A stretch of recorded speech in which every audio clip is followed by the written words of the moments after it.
Okay. What is this game again? I may have misbalanced my chemicals. Oh, this is going to be an interesting session. So if necessary, you tag one of us. We could be the DM. You can be the idiot player. Excellent. And it'll be very experimental. Please. Really mess with the form. This is just Patsy saying he wants to DM so badly. I always want to DM very badly. I'm a very grasping person. I crave control over others. Proceed. This is The Expanse. Fuck you.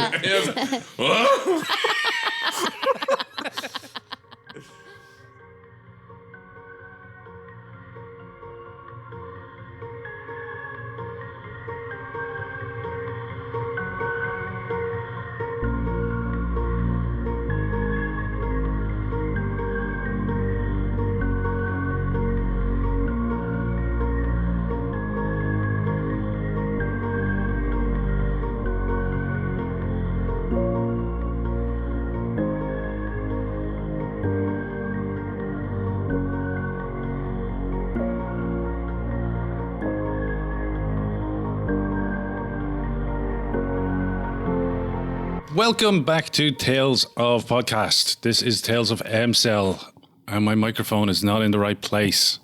How about this? Yeah. Welcome back to the Tales of Podcast. I'm Fabio, your handler for this episode of Tales of MCell, our Delta Green actual play. We are playing through the adventure Viscid, and I have a band of merry adventurers here to join us on this horrific tale of depression and kind of melancholy, sadness, and violent death. Escapism, everyone. Yay! I've been playing in another Delta Green game, and it's very dark, and I'm quite down from it. What the fuck is this? Like rainbows and unicorns? This is very lighthearted compared to the other game to the game I'm a player in.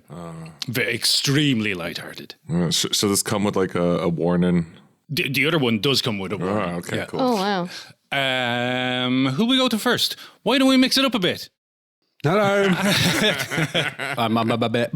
My name's Michael, and I play the character with a gun and a badge. And a name? His name is Bo Shears, Lucas. Bo Shears Jangles. Agent Morgan, for short, the compromised communist. As he looks expectantly with me, I will pass straight over Janice. Hi, I'm Jan, and I'll be playing Selena Goodwill, aka Agent Madeline, expert human behaviorist, amateur animal behaviorist, cat lady, in disrepair. Oh, that's good. Oh, yeah. That was solid. And now, because Charles is convinced that I will leave him to last, Patsy. Hello, everyone. This is Patsy, and today I'll be playing Jonathan Lee Briers, retired U.S. Army captain, also known as Agent Garret, current Delta Green old hand. And yeah, that'll do it. And of course, we have Charles. And starring. Just walk away. Introducing. Little do you know I've cut you out of every other episode. I love it. No, I was just waiting to be done so I can have candy again so you don't catch me while I wonder what that 10-second silence was in the last episode. And eventually... You are playing a character? Yes, I am. I am playing Eric Peraz, also known as Agent Michaels, firefighter for the NPS. And just a general all-around rad dude to hang out with.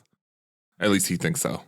And what kind of situation are you folks in? You got in something... How should we describe our last session as something of a kerfuffle? Ooh. Bad to worse, frying pan, fire. Showdowns. Who wants to bring us up to date on what happened in the last It session? went all right. Because you're in the woods with your best friend, Ranger Henderson. Ranger In Henderson. the woods and on the internet. Yeah, starting your media career. Exactly. Yeah, Agent Paras fell afoul of some hack journalists. And what were our What were they called, by the way? Phenomenon X. Phenomenon X. Okay, this whole week I've been calling them pentatonics.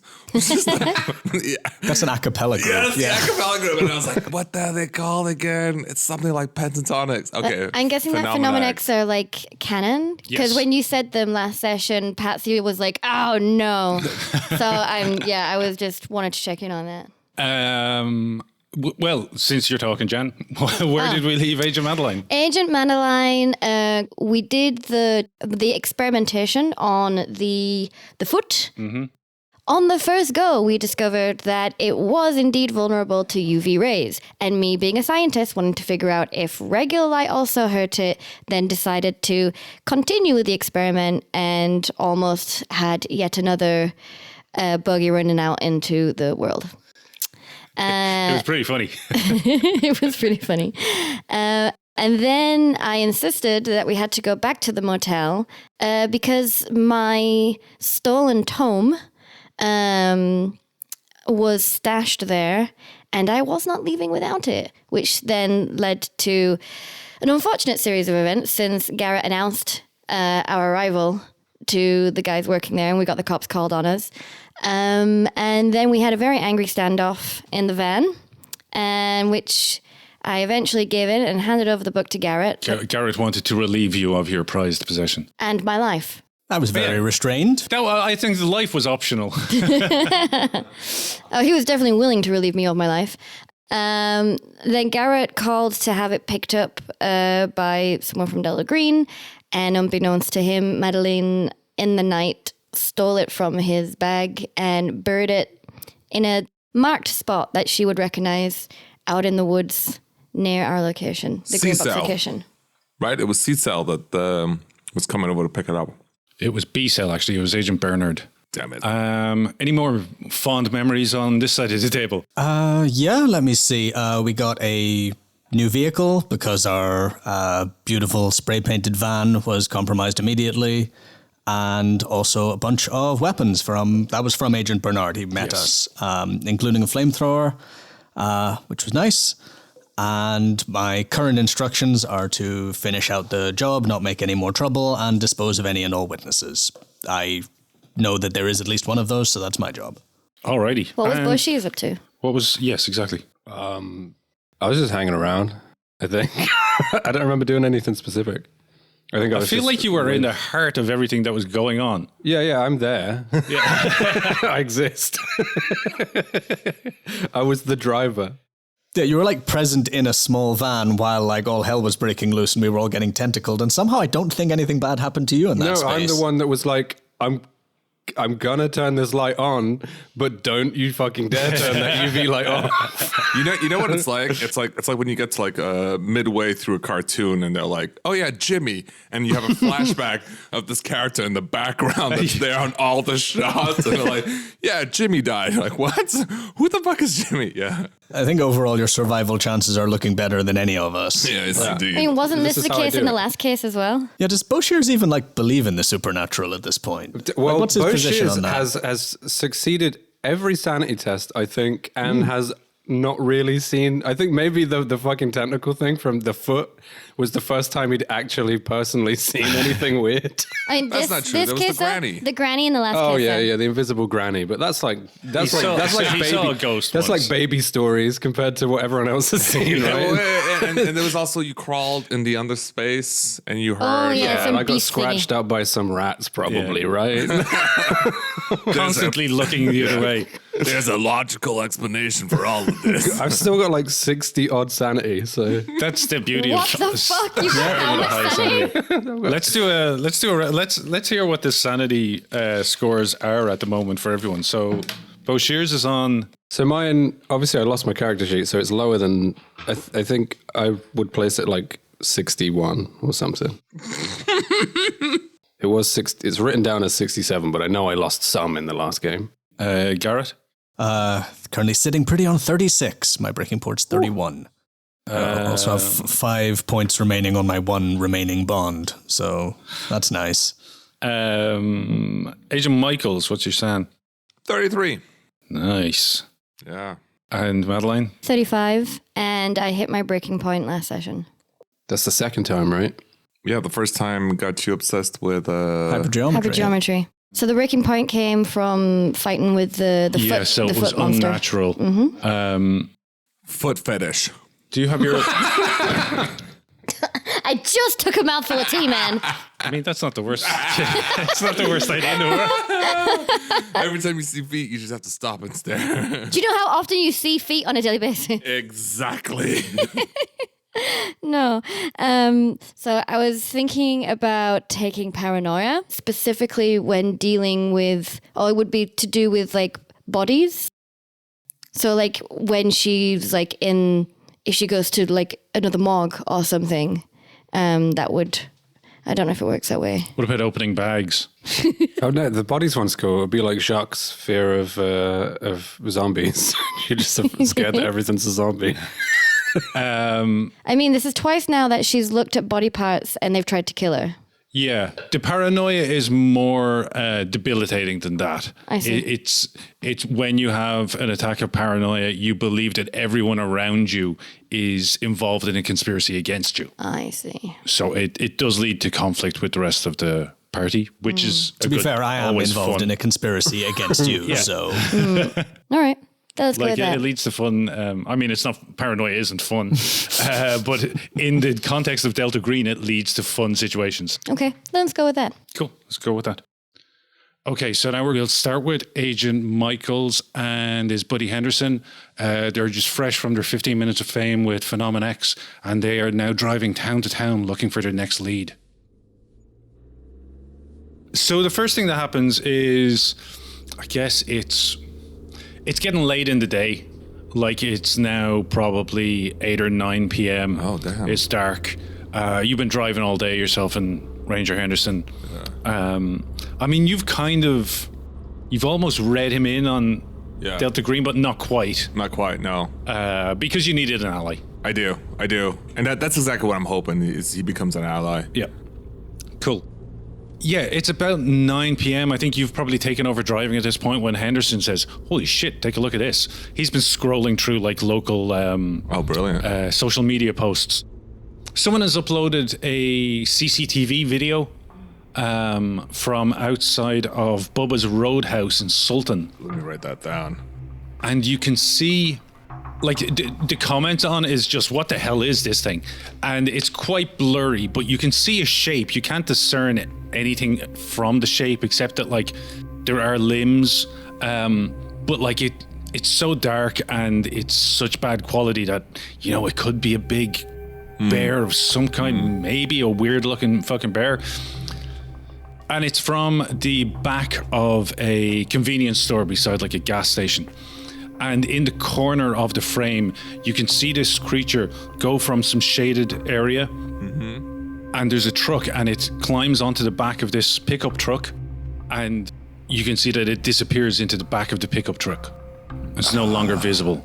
It's like someone maybe cuts the video now, or it jumps forward a few minutes. You can see the time code changes. And the truck drives off. No! I'm guessing it's too foggy, whatever. Not good enough quality for me to read a license plate. Hold on, I know the guy. Enhance this. Not from the phone. You couldn't do it from the phone, but you could potentially get it done. Yeah. I'm gonna forward this. I'm like, Ranger Henson, it's amazing. Let me forward this to the group. I put it in a little group chat, and the group chat is called Da Boys. I react with a fire emoji. I have no idea what the group. It's probably called MCell, right? But anyway, I think Du Bois is better OPSEC than MCell.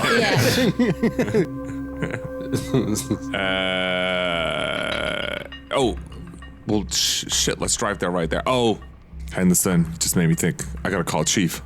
Your chief. Yeah, my chief. Okay. Yeah, hold on. Let me pop on the phone real quick.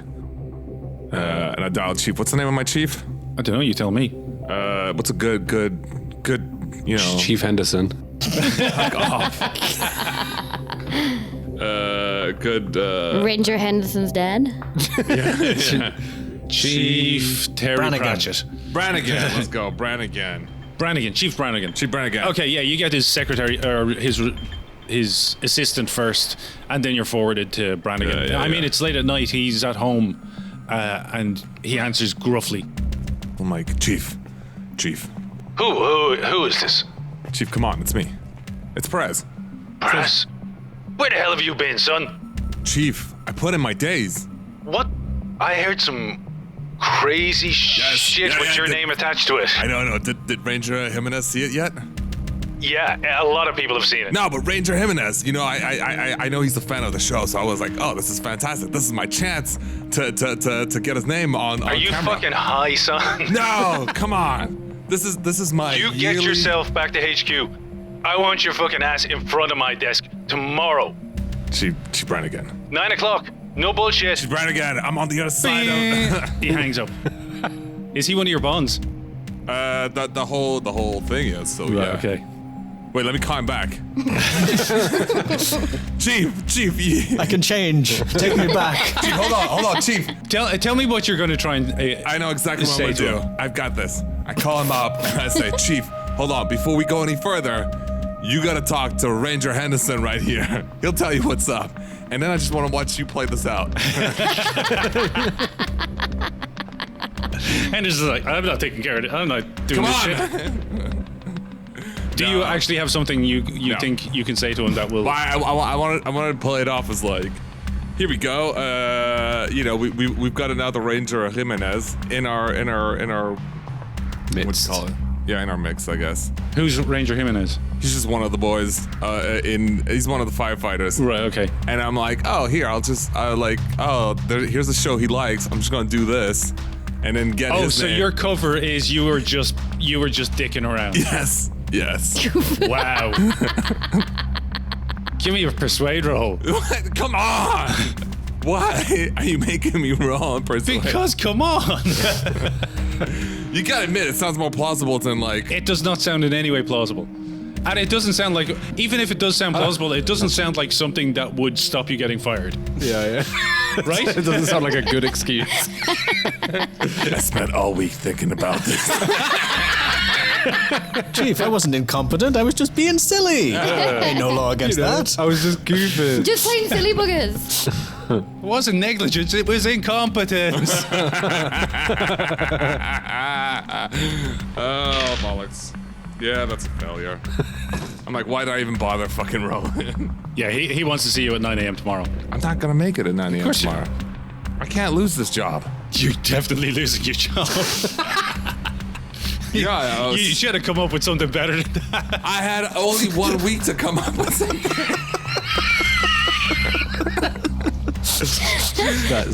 And your idea was make Henderson do it? Fucking hell. Calling the chief was your idea as well. What? In all fairness, the last thing Fabio said to us as we're walking out the door last week was, hey, Charles, you better come up with something good because your chief is going to fire you in 12 hours. So you better call him and give him a good excuse. Well, if you hadn't have brought it up, Fabio might not have remembered. He's high as fuck right now. Yeah. Also, he said good It excuse. certainly wasn't going to happen today. Well, shit. That was fun. It's all right. We both lost. We're both going to lose our jobs now. Oh my Maybe God. You think I can maybe tie it both up? Shears and Paras will bond over this. So what do the rest of you do for the rest of the evening? Where are we? Are we still operating out of our green box in Squalor, I assume, with our one van outside, which is what, I forget where we got the second of our two vans from. Was that from Bernard, or did we separately steal one after our first van got? I think you boosted another van. Right. And we spray painted it, right? Or did you just spray No, paint the that's it. van? We just you painted over the van. You changed the... Oh, right, we disguised it a bit. Yeah, you changed the license plates and you... Ah, that's And right. you learned that one of Boshear's hobbies is clearly graffiti because it looks dope. So what do you do with the rest of the night? Do you just lay low, or is there something that you think you can achieve with what's left in today? What's the plan? Are we staying in town and taking care of business in town, or are we going Did you out? read my insane ramblings on the Discord? I did, yes. Okay, that would be roughly my plan. I think there's some stuff we need to look into. And also, Garrett kind of needs to go take care of something. So if someone could run him into town, that would be really nice. because we only have one vehicle right now. Did we sleep after our escapades in the night? No, you did not. Then probably would be best to have a nap.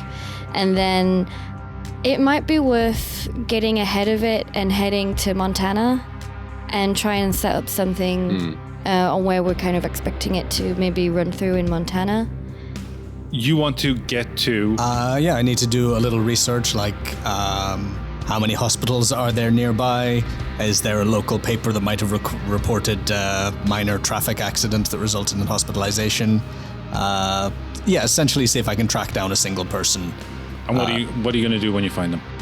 Well, it depends what sort of state they're in. But I think it ends... I mean, it probably ends with a pillow or like a needle-delivered embolism. But All right. Give me a, let's say, a bureaucracy roll or... Oh, I have 50 in that. Okay. That's... But hang on. And if you're trying to do it tonight, it's a straight roll. If you spend the next, 24 hours doing it, it will be a lot easier. Okay, that probably works better because I'm going to need some sleep, and I have a sense that this might be not completely straightforward. So yeah, you know what? I will hole up and not get arrested tonight, in the hope that I will also not get arrested tomorrow. Right, okay. Well, yeah. in that case, I'm not going to ask you for a roll. By midday tomorrow, you will have identified the person. Okay.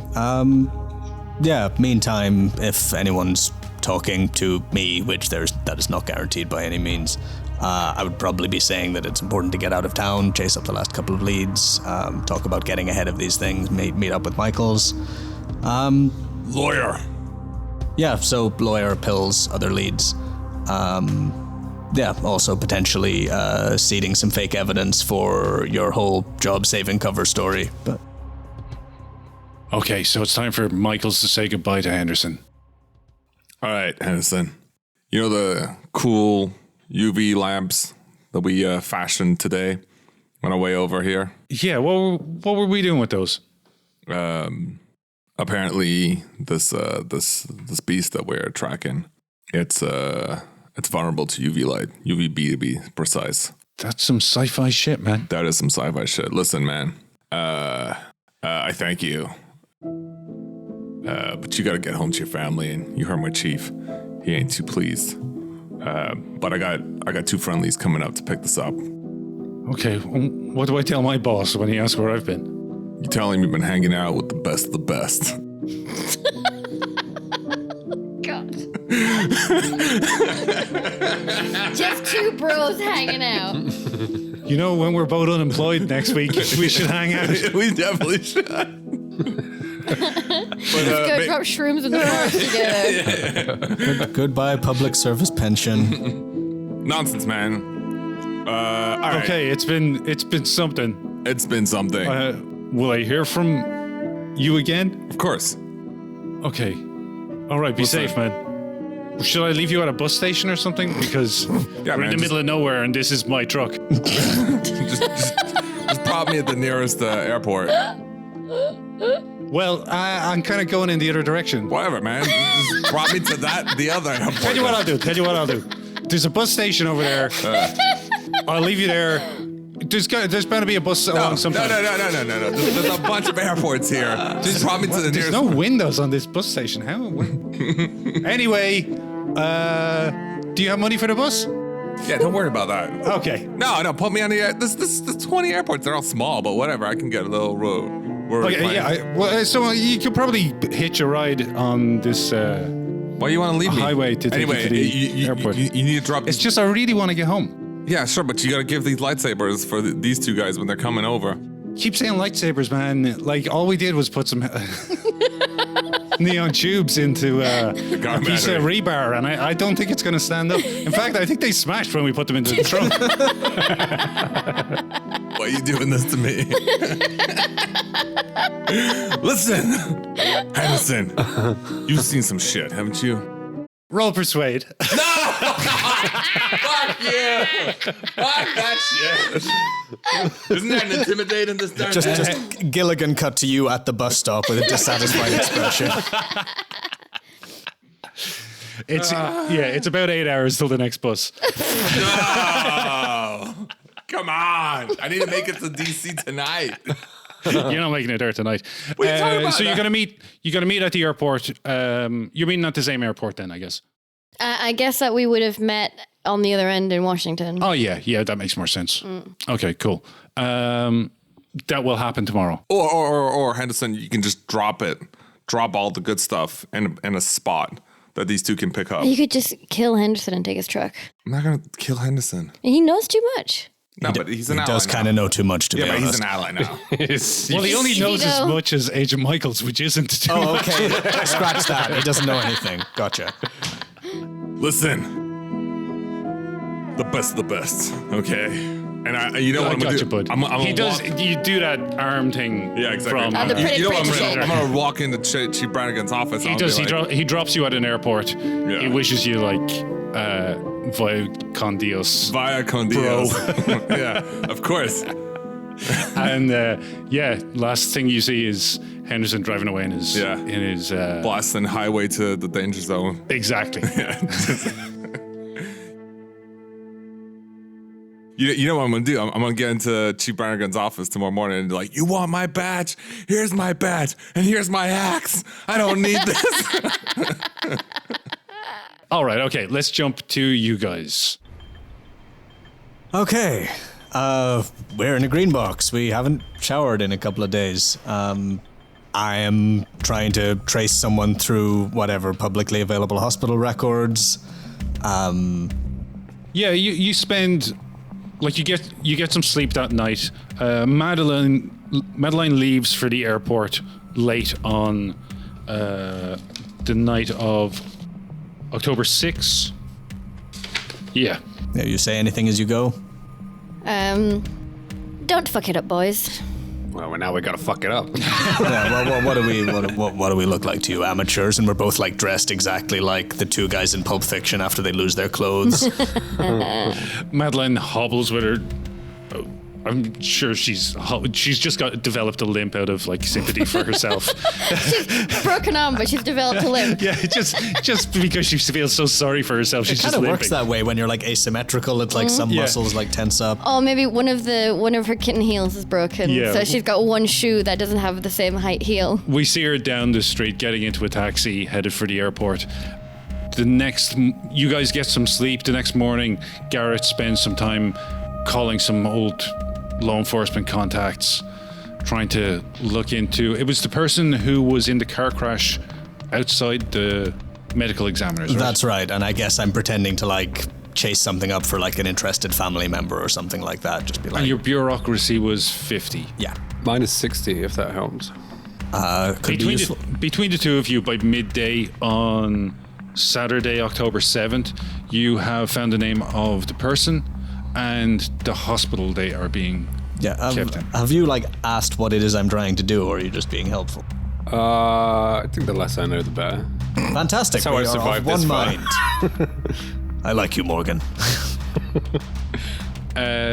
Morgan does not have his. Morgan got rid of his own phone, so he hasn't been fielding any calls from HQ. But I imagine people are wondering where he is at this point. What's Garrett's next step after he finds the person? Let me see. I'm gonna go to a TK Maxx and buy a cheap change of clothes, something I can cover up as much as possible. Did I have something like a fake mustache or something to change my appearance a little bit under my sure you baseball do. cap, high collar? He loves disguises so much. I'd be surprised if he doesn't have a full disguise kit. Yeah, and I guess if possible, I'd like to have you in the van, outside the hospital, and say just wait here. This shouldn't take very long. Getaway driver. I got it. So your plan is to keep the engines hot. is to go in and kill this person in the hospital. I'm afraid so, yes. Okay, so I'm gonna ask you for. Let's see. You don't have craft disguise or something. I do not. I'm gonna ask you for a stealth roll with a +20 because I assume you're taking your time. Yeah, and Like we're all And like. you have 50 bureaucracy. What are you dressed as? Let me see. Question is, do I want to look more like maintenance or a confused visitor? Which of those is like smarter to do? You've got to Just put on some confuse. scrubs.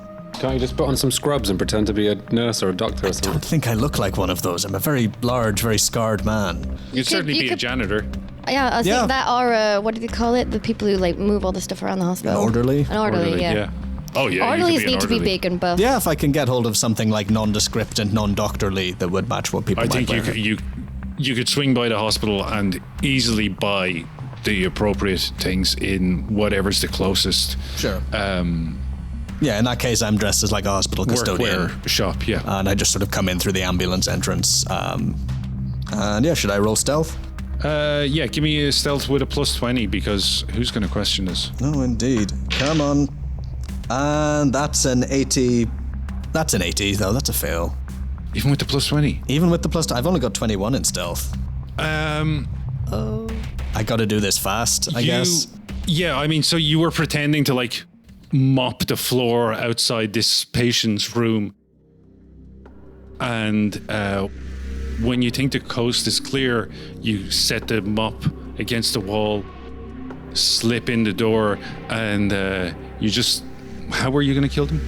Well, I was going to assess the situation when I got there, but yeah. Yeah, I it's was- just an unconscious person lying in a bed with a bandage around their heads. They're connected to a drip. One of their arms is up and a leg are up in traction. Okay. If I'm in the room by myself, gonna take a second, and then with my 70 in unarmed, do I know how to blood choke What's someone? your alertness? Alertness is 51. You're halfway across the room towards the person when you hear a sound behind you, and the door is opening as a nurse walks in, and she's, "Oh, what are you doing in here?" Okay, let me see. Is it the... Kind of in a hurry. Morgan's waiting outside. Doof! Down goes the nurse. Yeah, this is the thing. Would a successful unarmed be enough to perhaps quietly take out this nurse long enough for me to do my business and run the hell out of here? You could certainly easily do that, but she has had a good look at your face, and your face is on all the CCTV. Okay, that's a In the problem for future, hospital. Garrett. All right, yeah, that's my plan. Remove this witness to whatever it is I'm doing now. Do whatever it is I'm doing now. Get out, go to the van. Like, I'm a soldier. I'm not a covert operative. Yeah. If I had medicine, I could do this much easier. If you've read the Alphonse's axioms, if you cast There your are a mind great back, many of them, but go on. Yeah, one of them is if it goes south, walk away. You can always come back and try again. I mean, You could just tell her that you got a report of like a cleanup needed in this room, but then you came in and didn't see one, and you're just on your way out. that's fair. I mean, I guess, like, the pressure is not as high as it might be. Doesn't Yeah. look like this person's going to be out of hospital anytime soon. Yeah, I don't think someone as cool-headed as Garrett would panic as much as you might in this situation. The person's knocked out. Yeah? Yeah, they're unconscious. You at least you got to see that. Yeah. So that means you got time. You got other pressing matters. I mean, you can also just go to the janitor closet for 10 minutes and then come back. Yeah, I'll see if I can play it off. Yeah, you can. Yeah, you just play act as you're confused and you were looking for. You left like your mop somewhere or something. And she's like, I think I saw your mop outside.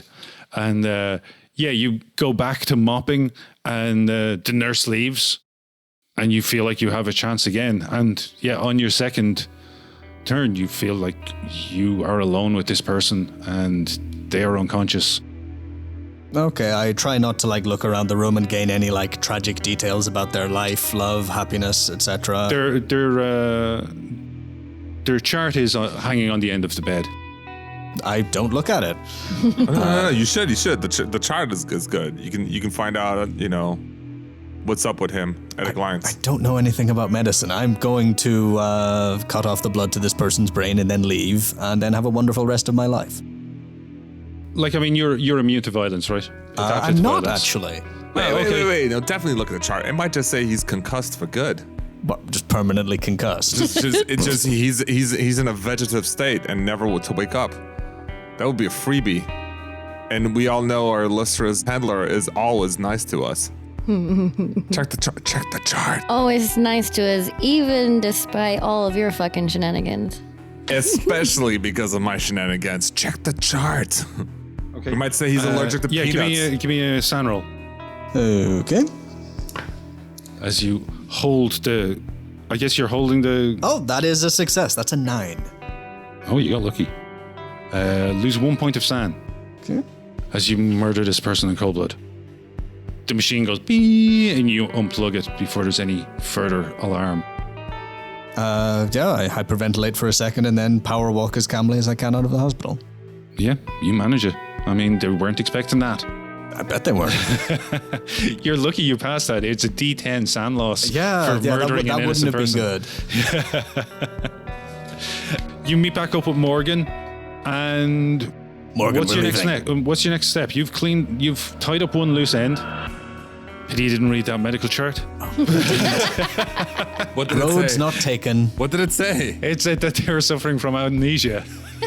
Oh, of course. Well, they're definitely not remembering anything now. Of course. Trust but verify. That's so sad. I will always dangle the way out in front of you. What's your next step? All right, I mean, are we packed to get out of here? Yeah. Okay, let's go. Fucking road trip. And you're heading to Billings. All right. Okay, so Michaels is at the airport. He's ready to catch a flight. Where's he going? So there was quite a few airports. There's so many airports in Montana. So I'm just gonna say, I assume you can get from Montana to Washington. No, easy. That's part. But what I want to say is all of the equipment that we kind of jury rigged real quick, stuck it inside of a locker with a code that I text in Montana, so it's on their way there anyway. Right, so they can pick it up on the way. they'll be driving by it. Yeah, exactly. Okay, cool. So Excellent. yeah, Good work, Michaels. the best of the best. Why is he saying that? Also, I was thinking about something. It's a red-eye flight for us. Yeah. But we get to sleep at the plane. Yeah. Do we incur any kind of penalty for flight? No. No, you can. If you get a full night's sleep, you can have a. Yeah, you get a good sleep there. D6 willpower recovery. At such short notice, you probably didn't get a non-stop. You probably had a stopover. So yeah, it probably. I'm gonna say it's like late morning, early afternoon by the time you're in Washington D.C. Sweet. And you're reasonably well rested for sleeping on a plane. And you guys were going to Billings. Presumably, on the way you pick up. What is it that they pick up? If you can describe it again exactly for us. Again. Because it's very vague. And I don't know what is going on here. I've jury rigged a bunch, several, like 4 or 5 UV lamps that you can get. Do you mean the strip lights? Yeah, the strip lights that you can get. Yeah, onto a bar of metal. So as for support, jury rigged them to a bunch of car batteries. So you get to wave around these like long strips of UV lights that are kind of like, instead of having a spot, they're kind of like more like around. Yeah, and I sort of unzip whatever case they're in. I just look over at Morgan. Is Michael's okay? He's actually really good at electronics, so yes. These are very nicely soldered, but why? Star Wars fan, obviously. Well, put him in the van. You know, no. Here's what I thought. If we need to do like an area thing, having a spotlight doesn't help you. So you want something that's more like 360. Yeah, That makes but- sense. Like but- you could spike them in the ground, right? Yeah, exactly. Yeah, you can still also spend time like a DIY style getting floodlights and stuff like that. Yeah, but then you gotta change the light bulbs and everything. I was like, nah, forget it, man. Well, we make sure to put them in the Laser van really swords. careful so that they don't break immediately when we Well, flip them they've down. also got the sheet of metal across one side to like hold them. It's the worst plan. You said no to the concentrated, powerful beam, and yes to a delicate, diffuse impossible to transport device. I thought they already had the concentrated bean, don't they? Okay. They've got the concentrated bean, no? I'd say it's a small radius. Yeah, we have like a flashlight, like a utility flashlight. Here's how Redcon, I also have beans in there, okay? here's how October 7th goes. Agent Madeline and Michaels meet up in Washington D.C. And I guess you do like a stakeout of the law firm, or are you just walking straight in? Stakeout, yeah. I don't really, especially since I've got a broken arm, like I don't really want to put myself in any harm's way. Yeah. You spend the day watching this address. I'm guessing that we've got like a photograph of Silverman, so we know what he looks like. You Did we get do that on know the what dossier? yeah, you're able to get photographs of them. Doesn't Michaels have to go to his chief at 9 Yeah, a.m.? I'm not gonna make it. I mean, I'm nearby now at least, but like, I have no idea how to play this out. Unless you want to talk to my chief. You're off the case, Paras. You're a loose cannon. Wait. Actually, this might work. What if I bring an FBI agent and be like, this is why I've been away? Yeah, you can try that, but let's wait until the end of the operation. fair enough. Maybe for you to come up with something to say. I'm not. She is not. You keep trying to palm this off on two other fucking people. I don't know what to say, okay? No one's come up with a good idea. At least Bo Shears has like one of the serial murderers kidnapped me as a fucking excuse. What have I got? One of the serial Tree kidnapped me. exactly, one of the serial tree arsons kidnapped me. Like, The cocaine bear mistook me for one of its cubs and raised me in its ways. what have I got? So you spend the day of Saturday, October 7th in Washington, D.C. watching this law firm. There's practically zero activity because it is a Saturday. You see no one really going in and out apart from what looks like some custodians and some cleaners come in. What I'd like late to in the do evening. as this is going on, I'd like to look up the owners of the building and the company that the custodians belong to, so that I'm guessing there'll be no work on a Sunday, in my assumption, so I can get information about like access to the building, the company that someone can potentially pose as, and then you said it's likely that I know some criminal elements. That's when you were going on your own, but now you've got Michael's with you. That's not going to help me, man. What, it's Sunday? No, it's Saturday right now. Saturday, okay. My thought was that if I can contact some criminal types, give them like some details of like I need information on this and this and this and this, like professionals, give them a way into the building, maybe get them to have like footage running while they're doing it so I can help them. And what are you going to offer them in return? Good question. Oh, hold on. Before we go any further, apologies. I didn't realize it was Saturday. We're not going to catch Silverman walking into there. No. I mean, what would we do if we did catch Silverman? That's not what we're here for. We're here I don't for want to evidence. question him. It's like if Michael Moore was in Delta Green.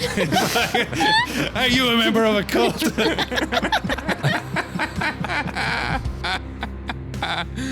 We're thinking covert, Michaels, covert. What do you think you'd offer to these criminal contacts you have to Good get them to do questions. this? It's not like I'm made of money. Ask them if they want to see your spell book. Tell them you can offer them riches and power beyond their wildest dreams. I don't think professional criminal types would be into magic and mysticism. He can ask for a favor. You can ask for a favor. We got some weapons from, is it Bertrand? He's got all the guns he needs. Yeah. But he's got a cousin who just got picked up on a armed robbery charge, and he needs someone to That's exactly who we need in this operation. disappear the evidence.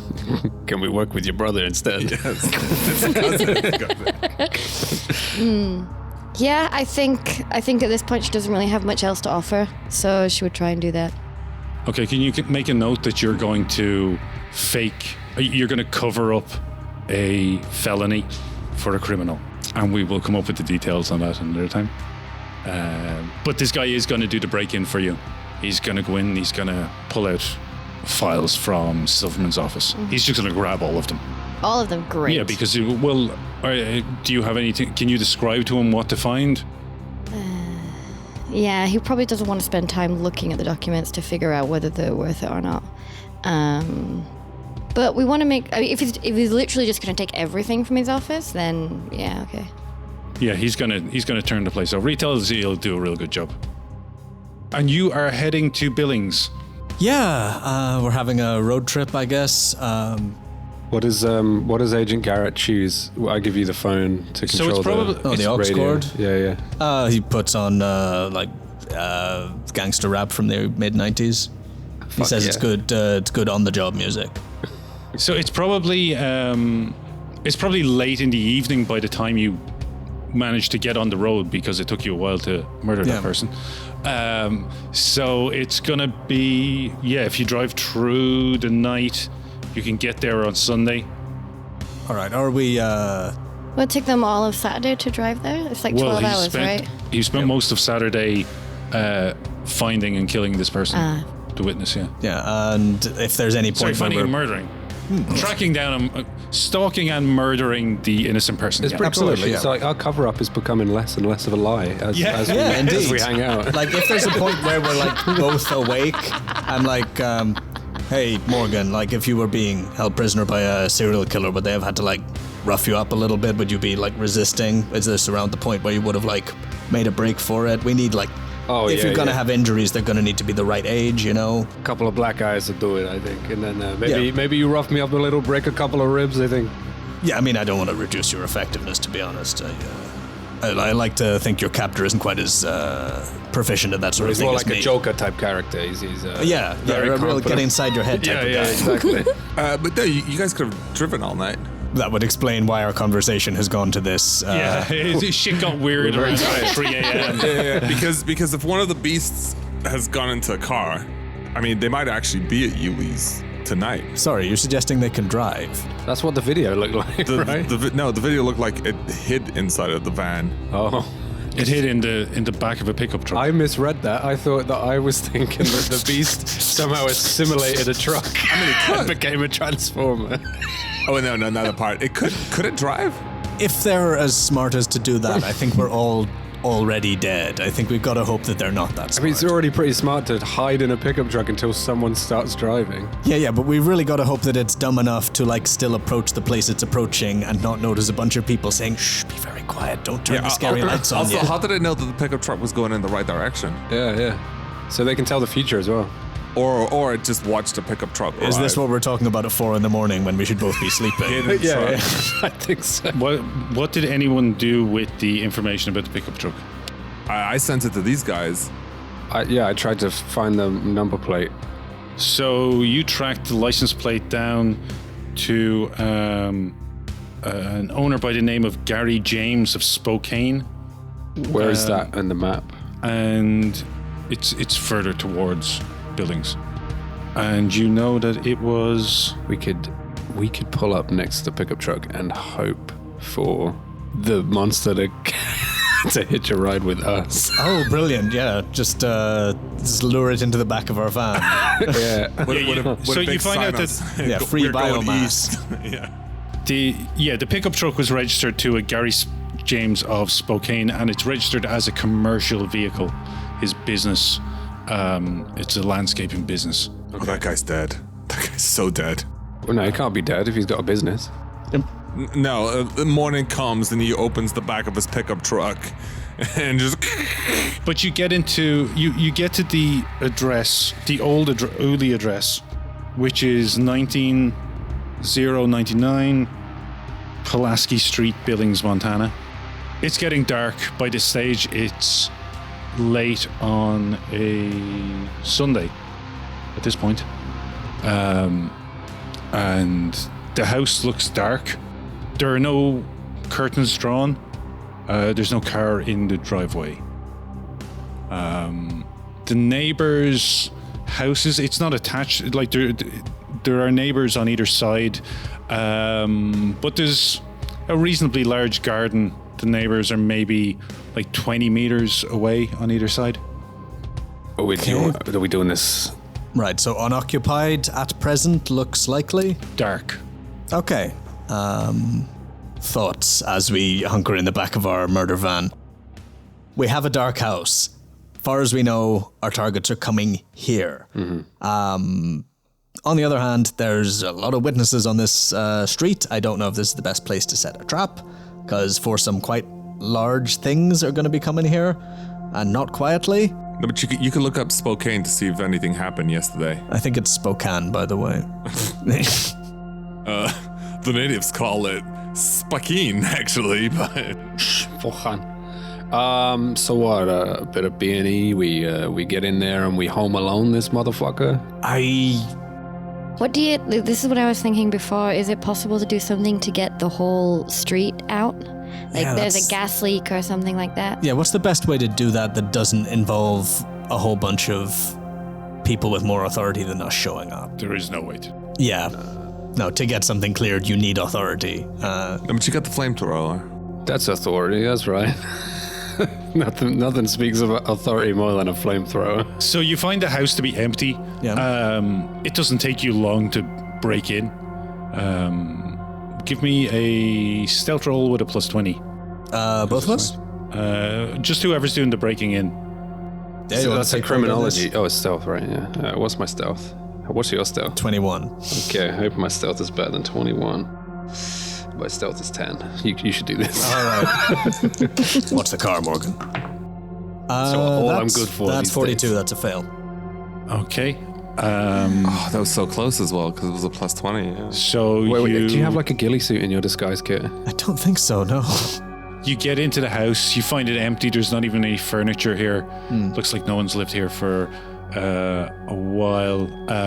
You find like a card of like a realtor, like from the last open house, which appears to have been at least 6 months ago. The place hasn't been cleaned since then. All right, I signal Morgan from the window to come in and meet me here. And what do you do? How do you set up in there? Let me see. Listen, our theory is it's coming here by night, quietly-ish, but also eating things and people along the way. So if we can assume it'll be fairly quiet until it gets here, we could deal with it quickly and loudly, then destroy the property and get the hell out. You got a better plan? No. All right. Yeah, in fact, my plan would be to make this as quiet of a home base as possible, don't turn any lights on, etc., and use some military science to like try and set up some sort of like kill zone, I guess, in the immediate front and back doors of the house in the areas of same. Okay, what's If we your got time to wire this military stuff science? up. It's 40. 40. Yeah, give me a roll. Give it a plus 20. Should be easy It's enough for you. 37, so success. Excellent. You're setting things up. About 25 minutes after you have arrived, you hear a vehicle pull up outside. And there is... Yeah, no, you don't see any... Like, there's headlights, but that's it. So just a vehicle? No red cherry lights on top? If you look out, it's a patrol car. They just don't have the sirens on. Okay, we're like inside with the lights off, right? Yeah. I've assumed that you kept the lights off, yeah. So do we have time to like wire all these lights up to like the breaker in the basement or something, so that when the Not thing in comes this amount of time, no. Okay. But that's a good plan, though. I don't think it's going to help you with the cop car anyway. No, it won't. Feel the power of a light tan. You hear the car door close as someone gets out, and you hear someone walking up the drive. Thoughts, Morgan? Keep it quiet. It's an unoccupied house. What are they going to do? They're going to come in, have a look around, see there's no problem. They're just humoring the neighbors. Yeah, I get in the cupboard under the stairs with my gun. As you're getting in, you see a flashlight in through the glass of the front door. You think it just missed you. Where's Morgan? There's got to be... Where are you? You're in a cupboard? I'm in the cupboard under the stairs, I thought there was... Oh, okay, it's a built-in cupboard. I'm in the basement. Okay, is there you're a right basement? into the basement. Yeah. How did you break yeah, in? yeah. How did you break in? Let me see. Don't say through the basement. If there's a basement, yeah, probably the basement window, right? Right, okay, fair enough. Come on. Please be incompetent, local law enforcement. No, it would be the first time we have competent law enforcement. You're in the basement, so you hear noise at the window that Garret came in, and you can see a light looking at that area. Someone's clearly examining that window. You hear like the crackle of a radio as he calls in. Did you like smash the window? I think I probably would have forced the lock if there wasn't some way to jimmy it open. You have a Slim Jim. We got this. This is a stolen van. That's probably. Yeah. And as you're listening, what's your alertness? 50. Oh yeah, you can hear him saying, yeah, it looks like maybe it was just kids or something. I don't think there's anything to worry about here. You can tell those folks we checked it out. And you hear him walk away, and a minute later, the car starts and drives away. Yeah, you got lucky there. Yeah. He spotted the entry, but then you got a luck roll that you just barely got away with it. I hid in the basement. You said, "How do you get in?" And then I say, "Please don't say through the basement." As he immediately says, "Oh yeah, probably the basement." We've gone so past now, this game going bad on us, that it's gone from horror back to the other side of slapstick horror. This is going good. This is an unqualified win. This is so rough. I feel kind of competent for calling that they were just there humouring the neighbours. Yeah, I didn't have to kill anyone, which is good. So you spend Sunday night hunkered down in the Hooley house, in the empty Hooley house. You guys spend all of day Sunday continuing to watch the law firm, I assume. As your contact prepares, he tells you that he's going to break in Sunday night. Mm-hmm. Okay, I passed over the information that we got from watching the place. I suppose we need a drop point of where to get the stuff, and I'm assuming that there may be some safe houses around New York that we could use for Delta Green, maybe None a green that you box. know of. Okay. What do you do all day Sunday? Do you continue to stake out the place, or do you just you hire him to break in and you don't go back? What I wanted to do was to have it being streamed from a camera in real time, so I can look over the stuff that they're picking up. Okay. And get a look inside the offices at the same time. Do you have that equipment? No, but I think I could get a camera. You could pretty pick easily. up a GoPro from the local Ramblin' store. Yeah, you can buy that stuff, certainly. I think it'd be a little bit expensive, so give me an intelligence times 5 roll or accounting roll. It will be an intelligence roll. My intelligence times 5 is 76. 76? You can have that for free. Yeah.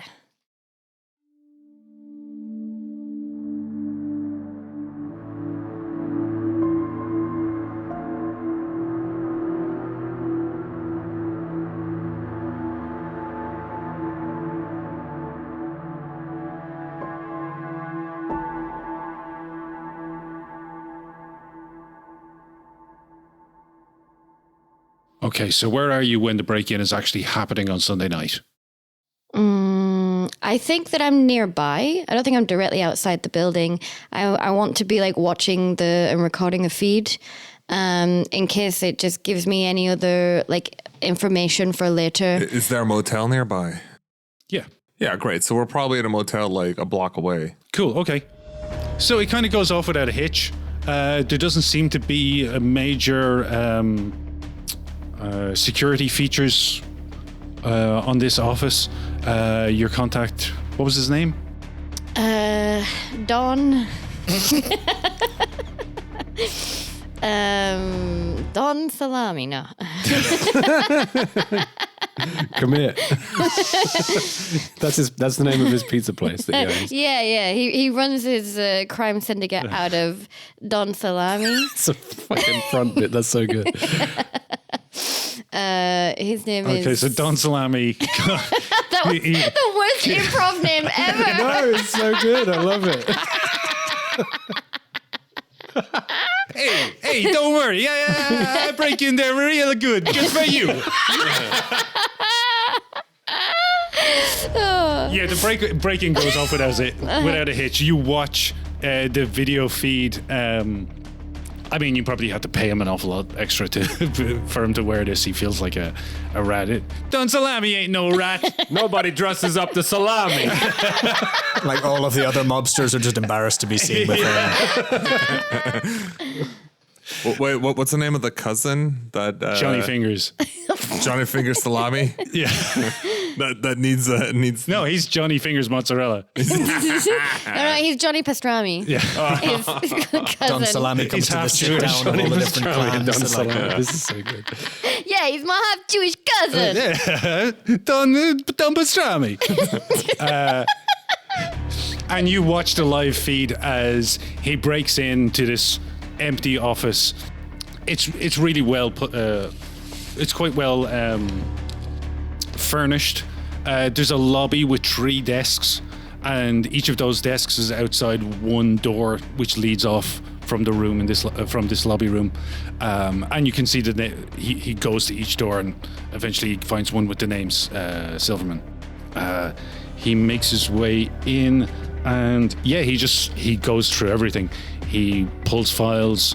There is a computer on the desk, and there's a filing cabinet. He pours all the files into the filing cabinet. Did you tell him to do anything with computers? I probably would have told him to take any computers I found if it's possible. He just lifts the base of the computer. You see the monitor smashes on the ground. He puts it into a sports bag, and you see as he looks around a little. And can he speak to you at this? Yeah, we spent a lot of money on this. I'd say so. Yeah. Okay. So he's been talking to you the whole time, and he's like, yeah, this. Hey, you look like I got it. I got the everything. And he's going to leave. What about the desk drawers? Yeah, he's been through the desk drawers. So he's filled up a bag with everything that he could find: files of paperwork, old files with photographs and like documents in them. He's got the computer. It looks like he's got everything. Does the sport bag throw up your paranoia? It's only when she opens them. Oh, okay. There could be any number of feet in there. As he's coming out, he comes out like the emergency door into an alleyway, and he's walking back to his car, and he says, "Hey, I think someone's watching me. I'm getting the fuck out of here. I'll dump your shit where we agreed, but you better do what I asked for." Yeah, get the hell out of there. I most certainly will be keeping my promises. Wait, Paras? Can we see anything on the camera? No, it's not good enough quality for you to have seen what he saw. Paras, I think maybe you should go and follow just in case. Who? Our guy. Oh, okay. Somebody is following the Don. The Don's. It's his Dude, arch nemesis. yeah. It's Rigatoni and Maria Nari. Maria Nara. Don Salami's gone on the lamb because he's got it. I think perhaps you can just go and try to give some backup. See what's going on with the person tailing him. Sure. You know what? I'm gonna go stake out the drop point before he gets there. Okay. Yeah. Before he gets there. So you go straight there. I go straight there. Yeah. About 15, 20 minutes later, he drives up to this storage unit. You see him, he opens it up, he goes around the back of his car, he brings a bag out, and he gets the fuck out of there. Yeah, great. I don't go in yet. As he drives away, another car arrives. Excellent. I've got, you know what I've got? I've got like one of those trench coats and a hat, and I'm curled up on the street corner, and I look like a beggar basically. It's just sleeping there. Yeah. You've got your axe on you. Yeah, always. Nice. The car stops. Yeah. It's dark, so you can't really see what's going on inside the car. What's your alertness? 74. Give me a roll. You said, do I get a negative modifier? Oh, hold on a second. Can we say instead that we actually went together in your van following? So I want to be somewhere else nearby. I have a taser and a gun. Okay. 45. So 45 out of 54. You can see that there is a man in this car. He's on his own. He is looking at the storage unit that Don Salami just used as a drop-off point. You can see that he appears to be talking on a phone. Then he drives away. Oh, excellent. License plate. Yeah. Yeah, you get the license plate. Awesome. Do you go into the storage unit?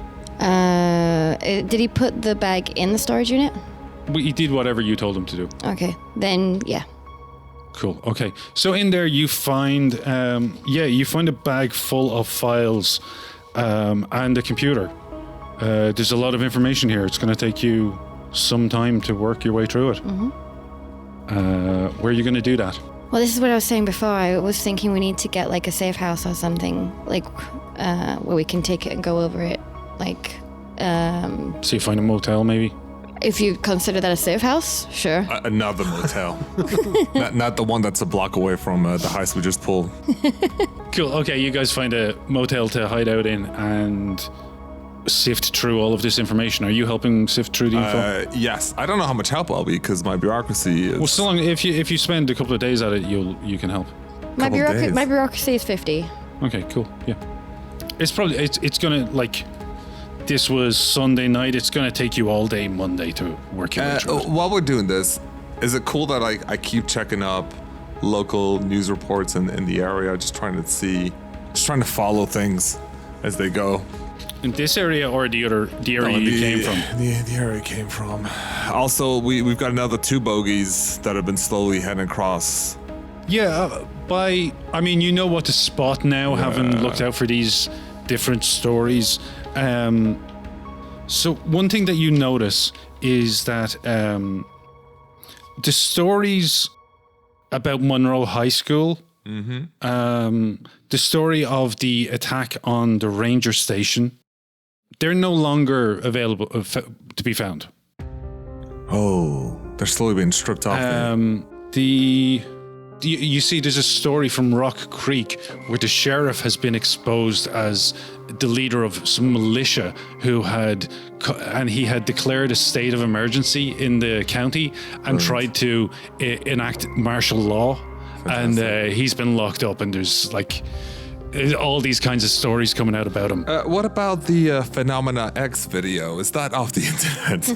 That is online for about a day, and your name is on the internet. The video itself, 24 hours later, seems to have been scrubbed, and the Phenomena X website is offline for a couple of days. Excellent. Well, that's something. Hey, Good to have a massive government conspiracy on your side. Over in Billings, you spend all of Sunday night waiting in the darkness. Nothing happens. Monday, you still set up there. I assume you just stay there all day. I guess we're just in the basement with our coats on because we can't put the heat on, just eating out of cans. This place still has working plumbing, I assume, I hope. Yeah, maybe. Yeah, eating nothing but salt tunas and shit. And if we have to drill or nail anything together, we're doing it while everyone else is at work. But other than that, we're moving around at night, so it's miserable. Yeah, it's pretty miserable. Yeah, it's pretty miserable. Yeah. Do we want to prepare the death zone? If we want to send I assume you do that as well. Yeah, because I think if the patrol cop had come any later, there would have been, I guess just some kids broke in. Why is there a flamethrower here? Why are there UV lights rigged to the ceiling? So that's going to be Monday. You're staked out. You've set up the house. We can go into details when they're pertinent. Sure. On how you set things up. You spend all day Monday looking through these files, and you find out a lot of stuff. Hit me. So in these files, you are able to place Dr. Greaves with a man named Justin Croft, and you recognize Greaves in a photograph with Silverman that was on his desk. And I already shared with you a photograph of Croft, didn't I? No, I didn't. His name's come up Greaves. before. Yeah, a man who you assume then is Croft based on contextual clues. And Robert Ortega. They were all in the small town of Upperville, Virginia in the 1980s. They all had addresses there. Ortega was born there. Croft and Greaves were employed by the military there. All 3 were represented by Silverman, beginning with Croft in 1978. Croft and Silverman attended Columbia University at the same time. Croft got his doctorate in political science and Silverman a doctorate in pre-law.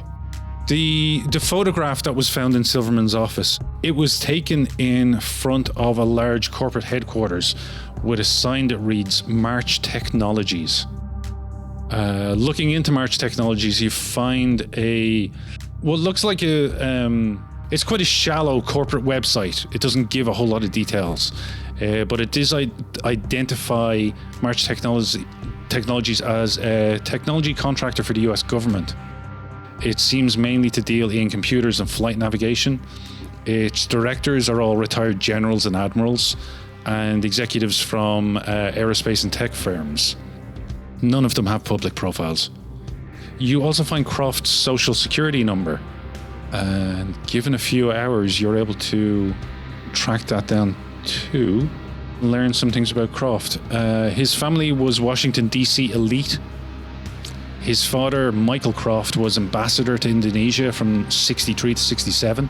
Justin began following in his father's footsteps by going to Columbia to study political science.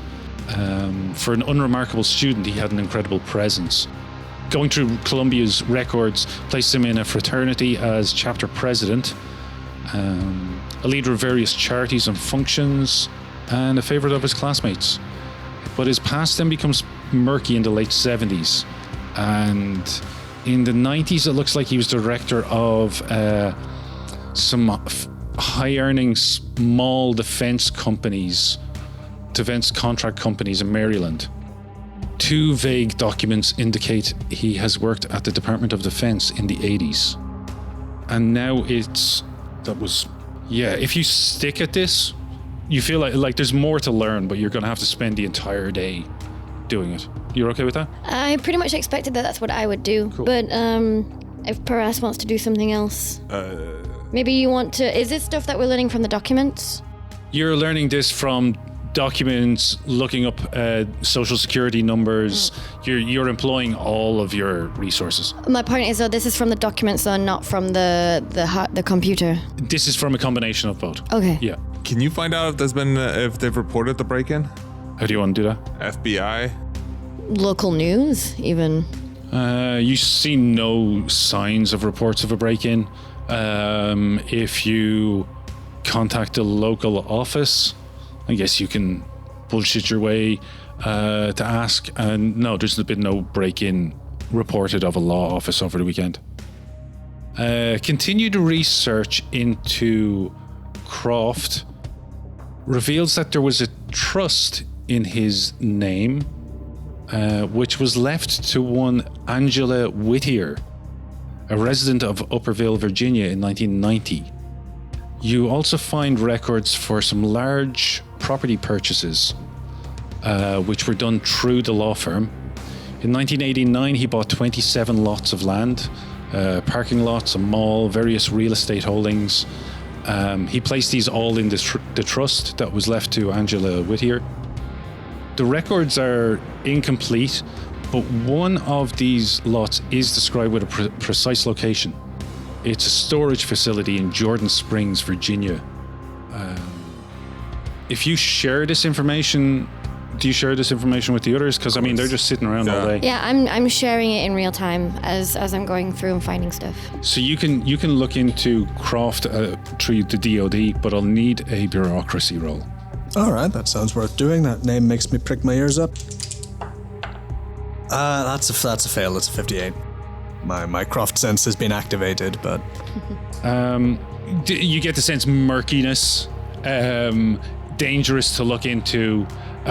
Your friends are apprehensive about sharing information with you. One of them mentions the National Reconnaissance Office, but tells you to be careful and maybe keep your nose out of this shit. You do learn that Croft died in a helicopter accident in 2001 at the age of 69. Nice. Few records of the incident remain. Does this seem like the sort of thing that I should ferry to the program to see if they, know it already? Possibly. What few details of the accident can be gleaned are that it happened on January 29th, 2001 at the Mount Weather facility. No such helicopter accident was reported by the FAA, though. Right, so Croft was reported dead 16 years ago. Can you also check up the name Angela Whittier? Yeah, because everything that was Croft's is now Whittier's.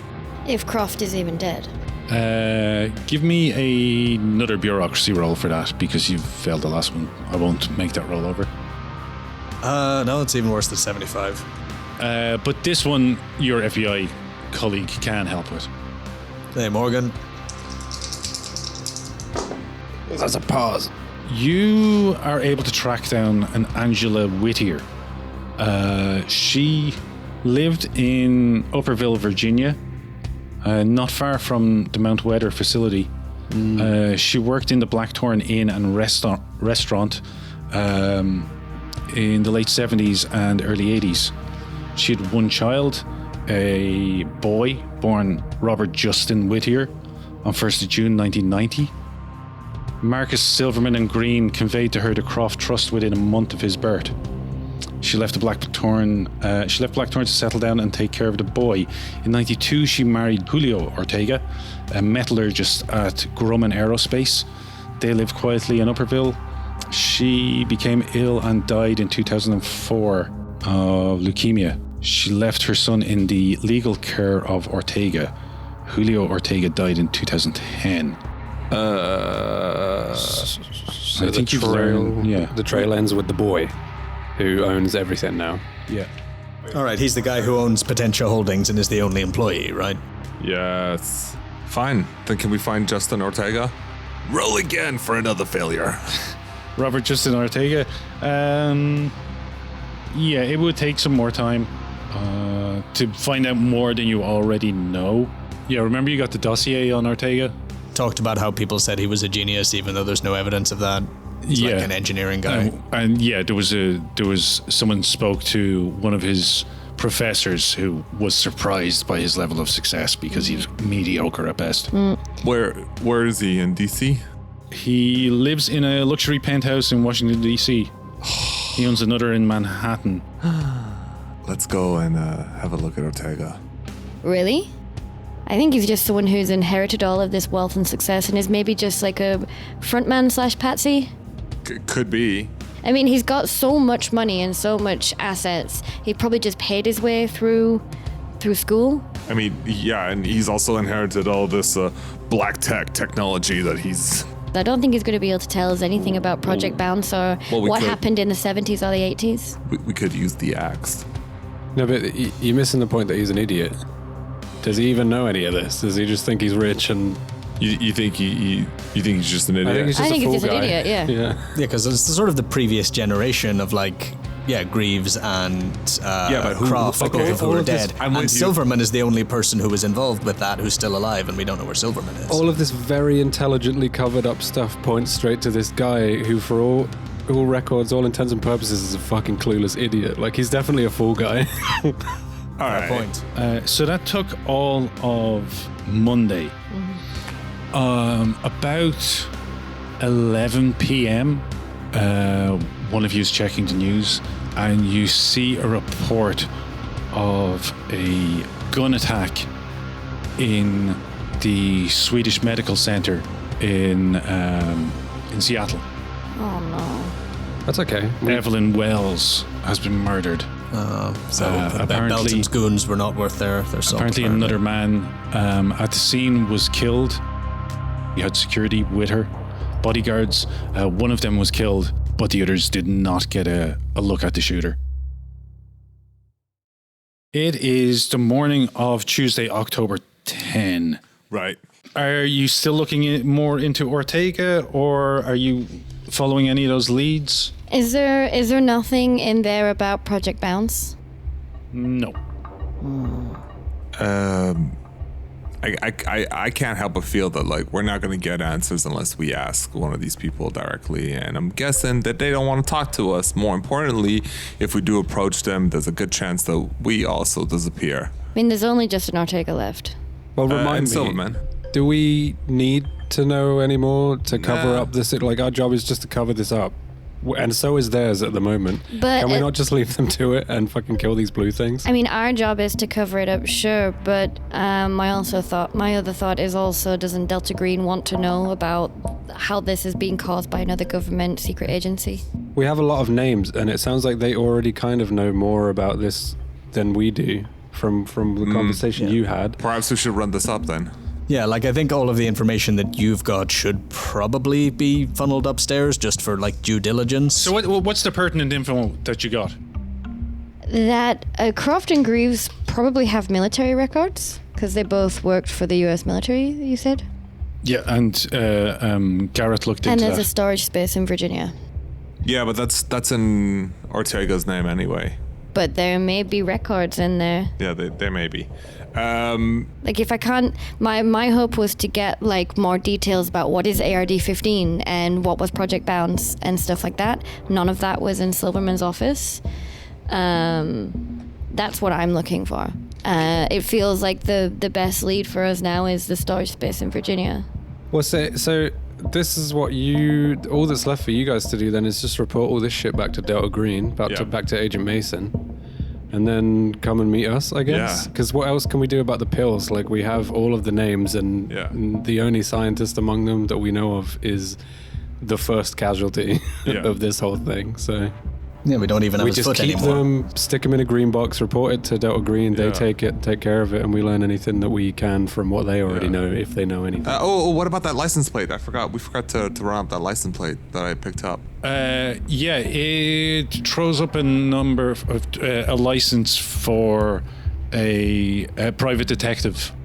He works for a small commercial firm that is available in the Yellow Pages, if they still exist.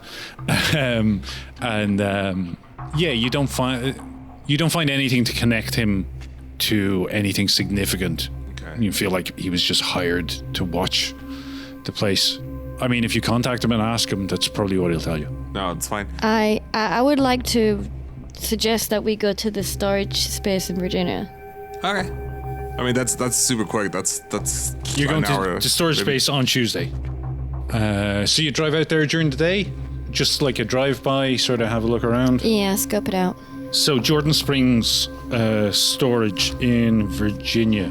How to describe it? It's in a semi-rural area, so it's quite far away from any residential areas.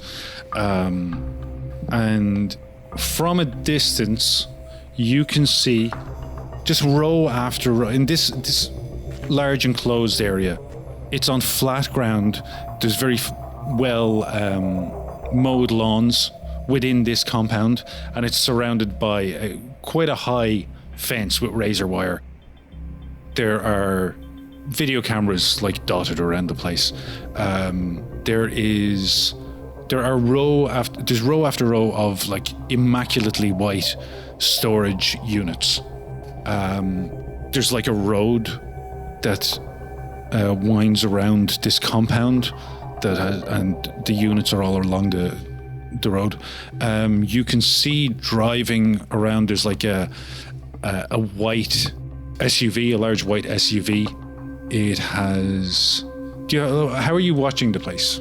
I think that we drive by slowly a couple of times. Okay. I don't know if there anything around there. Maybe like I think maybe what I'd do is like get some food from a convenience store or something, sit on a bench nearby. So it looks like I would just stop to have some lunch. No, you'd look weird because it's semi-rural, so someone just sitting down on the side of the road eating lunch is going to look weird. Also going to look it up on Google Maps so one can see it from an aerial perspective. Yeah, I think given a little bit of time and planning, you could find a spot that would be maybe 1 kilometer away where you could watch from if you have the right equipment. So you'd need high-powered binoculars and I guess a camera and so on. So after a day of watching, you would figure out all of these details. You wouldn't see them all from one pass by or whatever, there's many storage units. There's one road that leads through the compound, passing by each of the storage units. There are razor fences and there are street lights all along this road. It's daytime, so they're not turned on. There are at least 3 guard posts, like they're not shacks, they're little units. They have windows all around, and they are staffed with guys in blue that looks like army fatigues, like BDU suits. You can see that they are armed with pistols, but you can't see what's. There are also like lockers inside of these guard units that look big enough to have like rifles and shit. Like, So this is a lot of security for a storage facility. Yeah, exactly. Yeah. and the cars that you can see doing a circuit from time to time along the utility road are white SUVs. They tend to have two men in them, 2 guards, and there's the name Solon Security on the side of them. I want to look up Solon Security, and I want to look up the name of the storage space just to see what the public profile are for these 2 groups. Yes, Solon Security is a small specialty firm called Solon Security Inc., and it's headquartered in Washington D.C. Let's see, this was Tuesday, right? Tuesday. It's going to take you all night, kind of looking through these. Maybe while Agent Michaels continues surveilling and calling out things that he spots to you, you're like looking it all up. Give me a bureaucracy roll. 56. That's just a fail. Sorry, but if you spend the entire day, it's with a plus 20. Oh, okay, then that's a pass. You like there's like a web of legal documents and contracts that like really make it nearly impossible to locate the actual owner of Solon. But after a full day of looking, you find the name Robert Coffey. Founded it in 1999. He was an Air Force colonel, and he died in an aircraft accident in 2001. So many aircraft accidents. Same year, right? Statistically, it is still the safest way to travel. Let's not defame air traffic here. But it's the same year as Justin Croft. Indeed. The employee list, there are names, but like names that lead nowhere. They are no one. If you shared this information with Garret, it would jump out to him that it is staffed by special operators who are like black ops. Yeah, it texts back if anyone's thinking of breaking in there, don't. But the public profile is that they are a private security firm. Yes. And what about the storage space location? What's the public profile for that? There is none. Okay. So yeah, I relay all this information to the boys, and Garret says, don't bother. Yeah, like it seems like you've stumbled across some big boys' black site, and they're interested in keeping us out of it. And we've got to hope that either it doesn't need to be dealt with, or someone more important than us can deal with it. It could be fun, though, to break into a black site. If we think we're all going to die anyway. Listen. Okay, well, my position on this with whatever information we have is that, like, we have a part in this, and it's to bring the current rampaging of these stray elements to an end and do it quick enough and well enough that no one kills us. And those of us who have jobs can maybe get them back, or at least not go to jail. Fine. But you dangle a secret location in front of me, you know I'm going to want to get in there. Well, we've been here for 3 days already. Like, Yeah, based on projections from our mathematician, Michaels, have they already fucked off, or are they still on their way? In all fairness, I also thought that the Yuli monster was fated to arrive 4 days ago, and that didn't work. So every day after that is just like, any minute now, guys, as you can tell. Maybe the 3 like Uli monsters have like set a trap for us somewhere else, and they're waiting in a different basement for us to arrive. Yeah. Or maybe they're going to the black site. Maybe. Like, this was just one of a number of theories, was this house right here, so... Or they went straight to the new Yuli's residence, and they've been killed in the meantime, and we were just like at the wrong spot. I feel like it was too convenient that this place was vacant, though. Should we give Mrs. Yuli a call? Maybe? Again, we already did. Yeah, that was like days ago when she definitely hadn't been eaten yet. Yeah, that was how many days ago? That was like 10 days ago now? Yeah, it was like last week at Over least. a week ago, yeah. It's been over a week. It's about 8 p.m. on Tuesday, October 10th, you're in Billings, Montana, in the former residence of the Uli family. Are you making a phone call or are you just waiting? We can make a phone call. Do you want to? I've already called this woman. I don't want to alarm her by calling again. Fine, I'll call her. I was. You're a very likable man. Absolutely, everybody loves Garret. I'll see if I can give that lady a call. What's your mint again? Is like 50. Right? It's 50. Yeah. You call the Uli household, and a very distraught woman answers the phone. I was going to pretend to be a telemarketer, but I'm not going to do that. She's trying to keep it together. She says, hello, Uli residents, but you can tell that like she is very upset. Shit. It's not helpful to say this is Dr. Kemp Whitmore with the CDC, is it? That hasn't been helpful for a long time. No, it hasn't. But I miss Dr. Kemp. He was a good friend to me. I'm going to say I'm with the VA, and I'm making a welfare check on her as a military widow. And my name is Hans Mittelscharf. Did you try calling here earlier? No, ma'am. Have you been having some trouble? No. It's nothing. It's nothing. How can I help you? Okay, if you're in the room, I'm going to give you a big wink. And I'll like make a signal like, I think we might have a situation here. And I'm going to try and keep her talking by asking about like if she's still getting her pension payments and see if I can suss out like what kind of state she's in. And I'll like say, has anyone been harassing you? We have a lot of like PR problems with the VA. We can help you out with that. Oh, what kind of harassment? What? No, threatening phone calls, anything like that. A lot of military families have trouble with that from political groups. Listen, you don't need to be afraid. We have powerful people on our side. Once someone's served, the state is behind them 100%, and that includes you, Mrs. Hewley. Well, there was a gentleman asking me about my husband not long ago, and I don't know if it was just because he was on my mind, but there has been some strange phone calls. I just had one just before you called me. I was terrified to answer the phone. Pranksters, something like that? No, I could hear sounds in the background, traffic, and maybe someone breathing, but they were pretending they were doing something to scare me. It didn't sound right. Did you give them any details, who you were, what your address was? No, I just said, hello, who is it? And then I demanded to know who it was, and they still wouldn't talk. And how long have you been using the number that you were reached at? It's their for old years. number. We took it from our old address. Understood.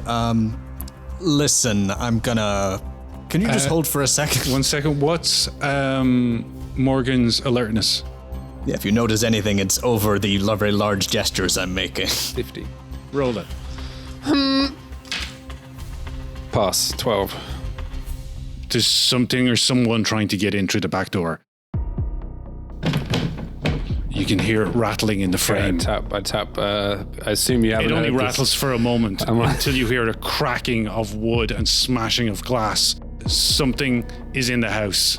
Initiative. What's your dex? 10. Morgan, 10. 14. Garret, 14. Uli, 13. Well, let's not jump to conclusions. You're still on the phone. I guess and so. you hear the crash of the door being smashed down from the kitchen. This is why you never call people on the phone. We should have been posted up by the front and back door, pointing guns at it the entire time. Well, we got all our lights set up. We just need to flip this. We've had plenty of time to do that cool Do we wiring need to thing. talk about what our Home Alone setup is? Now tell me what you did in the kitchen. I have thoughts. Do you have thoughts? No, but I did think of like an elaborate thing with the stairs. You better get elaborate then and describe what it is, because now is the time. What are you thinking about for the kitchen? Listen, I was gonna rig the UV lights above the on the hall by the front door and back door, so that we can like twin them to the same switch. And I also wanted to use my 40% demolitions to and possibly some of the fuel from the flamethrower and other accelerants to rig this place to be burned very quickly and easily. Yeah. Hopefully that won't cause any problems for us, but I really need this house to be disposed of and any evidence in it quickly if we need Well, that. what we have is we have like a kill zone at the bottom of the basement stairs. This is like our last stand. We're in the basement because we have What a way if out. we block the stairs going upstairs so it has nowhere to go except like ground floor? There's a kill zone at the bottom of the stairs, yeah? With some floodlights. Yeah. We have Luigi's Mansion torches, like direct flashlights with UVs. Yeah. There is a sled rigged at the top of the stairs so that listening. when the monster walks past and trips the wire, the sled launches down, catches the creature, he goes down the stairs into the kill zone and the lights go on. Okay, so we want to lure it to the basement. It's a last defense. Okay. It's the last defense. What else have you got? Well, we obviously got cameras set up everywhere, so this is like a control point, so we can see where it is. Right, do we have anything at all that isn't in the basement, or does one of us have to be at the top of the stairs luring it down here? Because we're in the basement right now, right? Yeah. I mean, the kitchen thing you said with the entryways, where we flick the switch and the entryways light up. Mm-hmm. That's fine, but I don't think it's going to take long for the creature to find where the light's coming from and smash those light bulbs. No, we do that once it's in, and then like...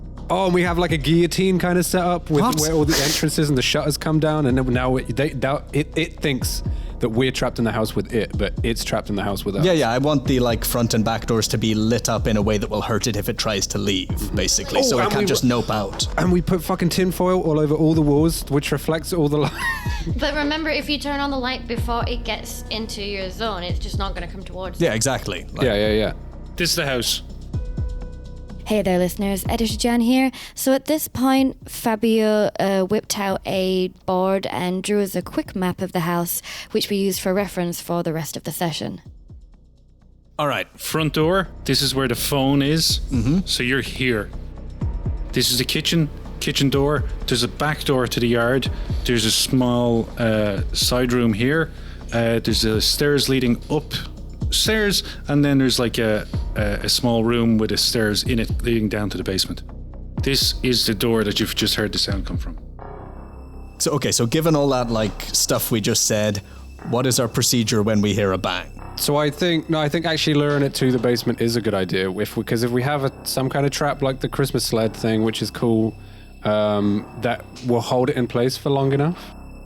Hopefully, because it's just going to go for the lights as soon as it finds it. If it can't if it can't fuck off, then it's just going to go for the lights and try and turn them off, right? So we need to restrain it, and the best I'm not way restraining to do that, anything.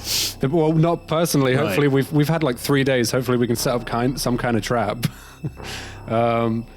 with spikes and tasers and a flamethrower. But the Don't basement. flamethrow anything. We're Okay, in a this is where- house. You're by the front door at the phone. Mm-hmm. This is where you both are. The sound has come from this door. Right, do we book it down the basement? Which would mean going near to where it is? Or do we readjust our plan? The basement's a good place because it's going to be, once it's down there with us, it's going to be difficult for it to run away. Yeah, if the plan is run the hell past it, we run the hell past it. Yeah. Okay, that's what you're going to try and do. So you can move 30 meters in a turn, but that's all you can do. Okay, also I assume most of our weapons and stuff are in the basement because I'm not like walking around with my shotgun. Yeah. I probably have stay my away from the handgun windows, in my right? coat or something. Okay. Oh, God. Yeah, nice working with you, Morgan. Two great military minds might be lost to the world. Garret Well, moves. my plan was entirely based on kitchen. Home Alone 1. The Christmas sled? I haven't seen Home Alone. Garret moves to the kitchen, and as he bursts in the kitchen door, he sees in the ruined frame of the back door into the kitchen. There is, I mean, it's quite dark in here, right? So you can see like the outline, this dark outline of something or someone that's about person-sized, but you can see the shapes are all wrong. There are limbs coming out of places where limbs should not be coming from, and like if what you're seeing is correct, like the left arm is like halfway down the rib cage. There's 3 legs. The center mass is really quite bulbous, and there's what looks like multiple attempts at a head on top of this. maybe. It's so dark. It's difficult to tell. But you can make it to this door. Right, and it's inside. It's now inside the door, yes. Okay, and... You're here when you spot it. Okay. Your movement will get you to that door. Okay, and we probably have a switch that activates the door side UVs here, but question is, do we want to activate it here? We have some of them hooked up to the breaker downstairs, because that was supposed to be our control center where we like turn them on Good point. one by one. So I think all the lights are already switched on, but the breaker's waiting to be. Yeah, I'm just going to run as fast as I can past it, get down those basement stairs. All right. Yeah, you can make it to here and open the door. Do I need to roll a sand check for seeing that, by the way? I may regret saying that, but... I was just going to get to that. Let's do it for the first sight, yeah. Give me a sand check. Okay. That is 93. Oh, wow. D8, sand loss. 8. Does anyone have one of those two-hand? Mm-hmm. Thank you. That's... 8. Yeah, that's 8. Do you want to project some of that? I really like my sister, but... D4? You've only got a few years left with her. It doesn't really matter. I'm 57. You keep describing that him. old. You keep describing him as a super duper old man. D4 if you're going to project it. Yeah, sure, why not? There's one right beside, right in front of you. That's 2. 2. Reduce your sand loss by 2, So brings you to 6. Reduce your bond by 2, reduce your willpower by 2. But you are... Do you have any disorders? Not yet, but that's my breaking point. I'm on 29 sanity, which is past 30. And you experience temporary insanity. Yeah, I do. Yeah, now you have the option. What would Garret do? I think I know the answer to this. What's his fight or flight response? Okay, I said I had my sidearm on me. Yeah. I don't run down the basement. I stop, lean on the door frame for a second, draw my gun and say, "Welcome home, Yuli. No witnesses." And I'm going to open fire on this thing. So I'm not going to turn the useful lights on. You can just stop here. Mm-hmm.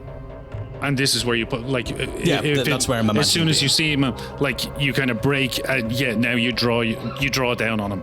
You're going to have to wait until he attacks. Okay, good luck. I'm the distraction now, so have fun. Bushes has so much sanity. Like, you gotta be able to make this down in the basement, right? Oh, nice costume.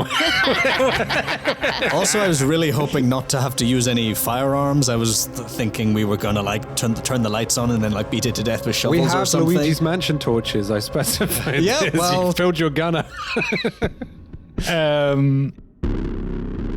As you're fumbling for your pistol in the doorway, this huge creature, you lose sight of it as it blocks whatever light was silhouetting it from behind, and now it's just darkness in front of you, but you can feel the presence coming towards you, and it's only a matter of fractions of a second before you can feel the hot, fetid breath on you as something looms darkly in front of you, and you can hear it's like as you watch shapes come out of this dark shape and grow toward you.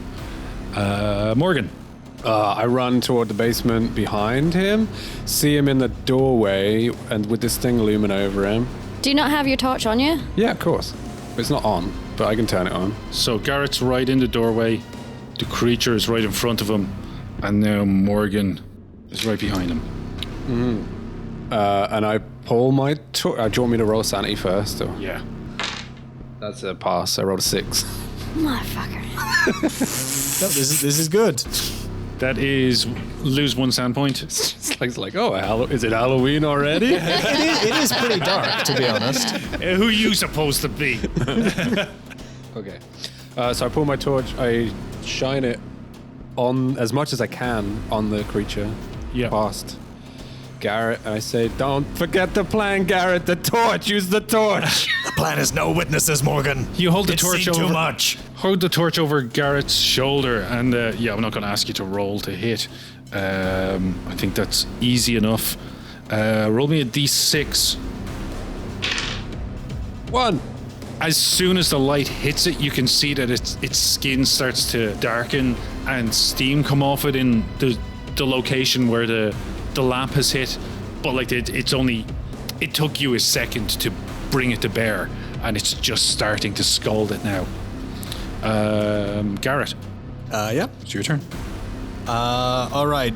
Training takes over. It's going to be 1 in the head and 2 in the center mass. Where's the head? Where's the center mass? That's a good question. Guess I'm going to shoot it with my gun, like an idiot. So as it's looming in front of you, you can see that it's made up of 2 kind of midsections, like 2 torsos, and about a dozen human-like limbs, arms, legs, various descriptions extending from these 2 torsos that are kind of half stacked upon each other, half melded into one another. It's quite horrific. All right. How long does temporary insanity usually last? Like a minute, right? For the rest of the scene.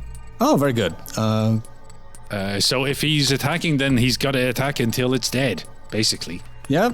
Or in this situation, incapacitated. like, is it more appropriate to use the thing that I know will probably work, but I haven't been trained to do, or just to fill it with lead in the way that I'm imagining him at the firing range? Unless you had the torch in your hand ready to go during that phone call, Yeah, probably not. I would be very surprised. All right, rolling firearms. That's a hit. That's a 7. Yep. Roll the damage. Is it D8? What gun do you have? Let me see. I think changed guns a lot. I think it's just a Glock 7, like a standard sort of FBI style firearm. Yeah, that'll be a D8 then. D8. That's an 8 again. Hey, Nice. you unload into this thing, and yeah, I mean, it's so close. I imagine the gunshots are quite muffled as you're jamming the gun right up against it, and bits of matter are exploding back towards you as holes are being dug into this thing. Yeah, you take a shot at it and hit for 8. The thing emits a kind of squelching croak right in your face as one of its arms tries to grab you, and it tries to grapple with you. You can try to fight back, which will use your action for the next turn. Mm-hmm. Since you have a gun, you can probably try to fight back. It's unarmed against unarmed. I'll allow you to roll strength against its unarmed. Okay, I mean, my unarmed's pretty good. Actually, my strength is better than my unarmed. Yeah, so. if just to bring your gun to bear. All right. It passed. I did not. That's a 100. All right. What do we Yeah, that's a fail as it grabs your arm and twists it back. 1d4 damage. It's 2 again. 2, and give me a con check. Okay. That's a fail. Do you have body armor on? No, I do not. Oh, right, okay. Take another d10 damage. That's 8. Oh, wow. As this thing wraps some kind of tentacle around your arm, and you feel it pulling at your shirt, and it gets to your skin, and you can feel your skin ripping open as the tendrils from this actually start to insinuate themselves within your arm. It's fucking horrifying, but it is your turn, but you just used it to fight back. Yep. It's Morgan's turn. Go for it. Have I got room to maneuver through? Yeah, you past can push these guys? by. He's kind of crumpled down in front of this creature now. But here's the thing. Here's what I try and do then. I bust through the door. I've got my torch on the thing. Yep. I'm gonna, as I bust through the basement door, I just want to leave the torch on the ground, pointing at this thing. Okay. As I sprint down the stairs toward the breaker. Okay. I'll use his thing as a distraction at least, right? Yeah, I'm the tank. It's actually very tactical. Roll a Yeah. d6. 4. The torch continues to burn the flesh of this creature as it continues to grapple with Garret, and Morgan runs for the basement. Where's the breaker? It's all the way downstairs, I guess, is it? Yeah, somewhere in the basement. Might be by the stairs. You never know. I don't know how American I think it's going to take you another turn to get there. Yeah, that seems reasonable. Give me an athletics roll. Athletics? Where is that? Oh, it's there. I failed. You hit the top of the stairs and trip. Fuck you, dude. Give me a dex to see if you can stop yourself from just falling all the way down the stairs. Like, if you do an action in combat, you have to roll something. Oh, I fall down the stairs. You fall down the stairs. Take D4 damage. Uli tries to grapple with you some more. Can we cut to Michaels and Madeline doing something completely ordinary hundreds of miles away? At least the camera is off Morgan when he falls down the stairs. We cut to Madeline and Michaels. It's just a really quick shot of Madeline trying to run down from the grassy hill that the car is parked on, and Michael's just holding her with one hand, just like, nope. Give me an unarmed roll. Okay. That's 8. Success. Garret grabs this tentacle that's in its arm and manages to pull it out. And like these tendrils, it's agony as these things are ripped out of your arm. But just as you're doing that, your other arm gets grabbed. I guess you... Which hand did you have? Probably right-handed. I guess if he was engaging it with like his non-gun hand first, that would have gotten grabbed, and now his gun hand is grabbed. Now his gun hand is grabbed. But I imagine he's dropped his gun, and his left hand is now free. Yeah, that sounds about right.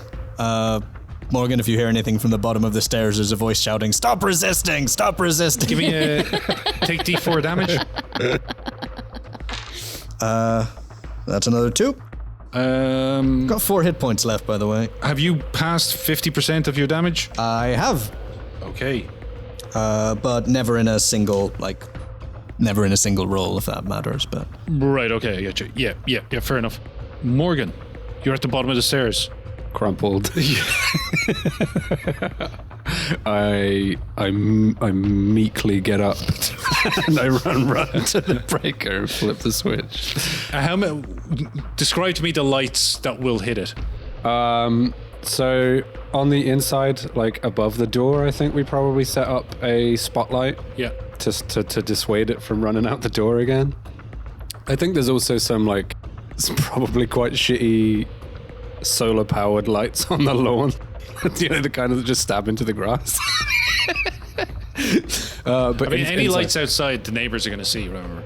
The neighbors are coming anyway after those They've gunshots. heard gunshots, but they were muffled by you jamming them into the creature. So we'll set it with the spotlight above the doors and the windows. one of these Michael's lightsabers tubes that we were supposed to use as lightsabers has just been used as an actual light. fluorescent tube light on the ceiling. But I think we've generally replaced all of the light fittings in the house. Okay, so I'm going to say there's now 3 lights on it. One of them is this shitty strip, so that's D4 damage, but D6 for the other 2 lights. I take personal offense every time I hear shitty strip. Okay, so the shitty strip does 2 damage. And then another 7 damage from the other 2. And what about the torch that's still sitting at the top of the stairs? That was included in that. Okay. You can now smell this thing burning, and it's hissing, and there's a high-pitched squeal in your ears as it's still ripping at your arm, but you can feel it weaken. It is Uli's turn again. It's becoming more difficult for it to grapple with you, but it's trying, and it rolled a 20. Yeah, it's still a pass on its unarmed. You're gonna have to fight back. Okay, and I want a better pass, right, or a higher? Yeah, or you can grab your gun. No, I think I'm gonna keep wrestling this thing. Okay. Come on. Oh, that's a crit fail. Oh my god! I'm gonna put a little tick by that. Give me a little D4 damage. Yeah, this could be bad. I was gonna say, why are you marking your sheet? You're clearly gonna die. Excuse me, that's the talk of a pessimist. That's 4 hit point. I'm on 0. You're on 0. Oof, that's lucky, right? You hear a thud as Garrett's body is slammed to the ground. You're at 0 now, right? I am. You are unconscious. But you can also hear a hissing and a squealing and like a thumping as this thing moves around in the kitchen. It is your turn. Should I just try and mimic his wife's voice from down here? You should come and cradle my dying body. That doesn't sound like a good idea. That sounds like an emotional idea. You should tell me I've done very well and I'm a great Delta Green agent. You compromised this entire mission. I wanna bait it into the Home Alone trap. Yeah, but it's too late for that. Why is it? 'Cause it's not Maybe gonna go downstairs. Maybe it's gonna run to the basement for cover. Is the Home Alone trap what you tripped on initially for irony purposes? I'm currently in a crumpled mess on a sled with. No, you are standing up. You're down. You're by the breaker box. Okay, so I'm gonna. Yuli. Oh, Yuli. Do you have a perfumed napkin that you can? Yuli! I made meatloaf, Yuli. So try and bait it down to the basement. Sure. Roll 2 d6s and a d4 as the lights continue to burn it. His name is Daniel, remember? Yeah. His wife's very formal. That's 13. You can hear it screaming and moving towards the doorway. It's the doorway to the basement, yeah. It's your turn again. You know that it's at the top of the stairs. Okay. Like you're in the basement. What do you want to do? So it was a trip. I think we set up a tripwire. Oh, Yeah. so that's what you went over. Yeah, we got a something at the top of the basement stairs, which may or may not have been what you tripped over. I fell over. I did not fall over the tripwire, because if I did, I would be in a pile with a Christmas sled at the bottom of the stairs, in a hole in the poorly constructed wall. Okay.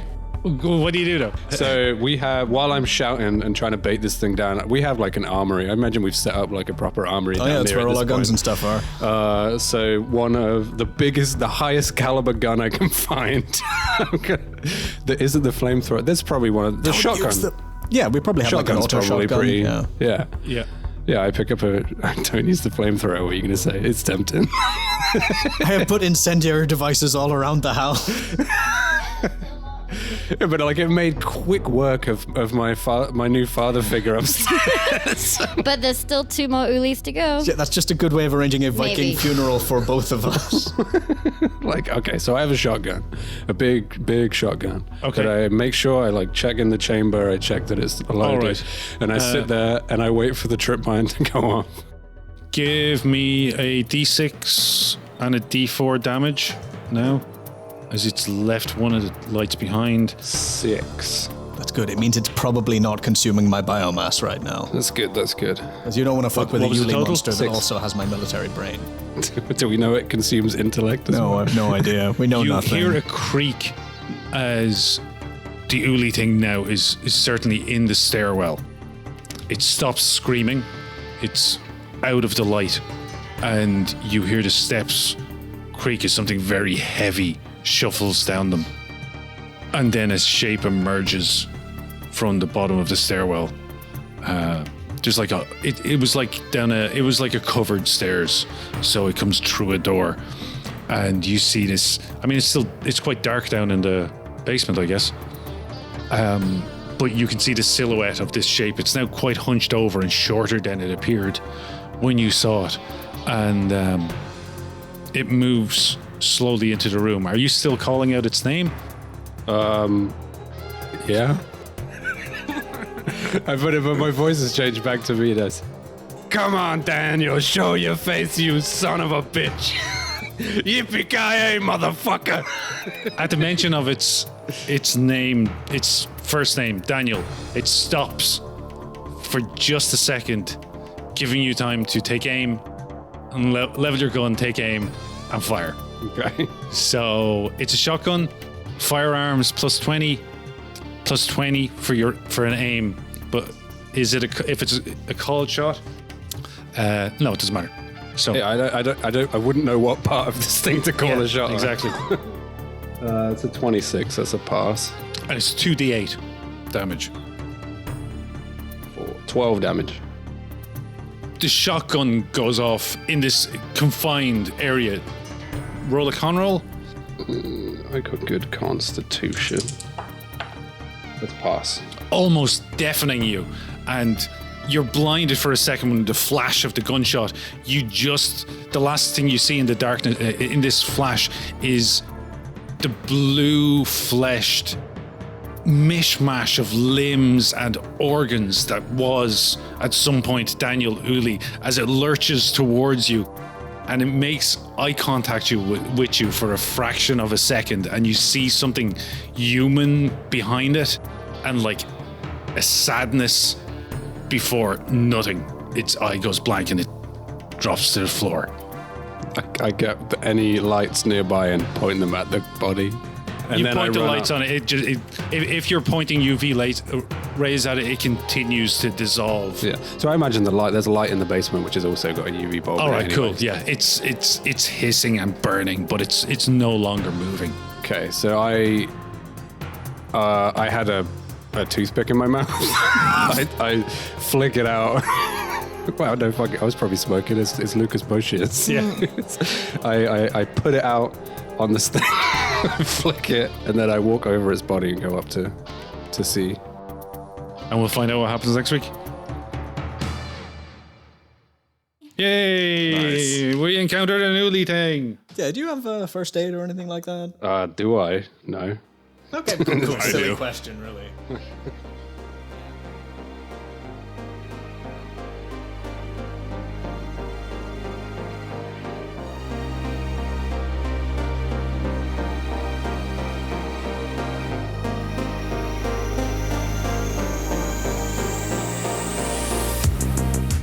Thanks for listening, folks. If you enjoyed this, please leave us a review on your podcatcher of choice. It'll help spread the word and help others to find us too. If you have any comments, questions, or just want to get in touch with us, you can. You can find us on Instagram with @tales_of_podcast. We'd love to hear from you. This week's Tales of Podcast crew is Mike as Lucas Boschiers, Charles as Eric Paras, myself, Jan, as Selena Goodwill and audio producer, special guest Patsy as Agent Garret, and Fabio as our handler, as well as editor and co-producer. All music and sound effects used with permission and may have been edited or modified for use. Details and links can be found in the show notes. See you next episode!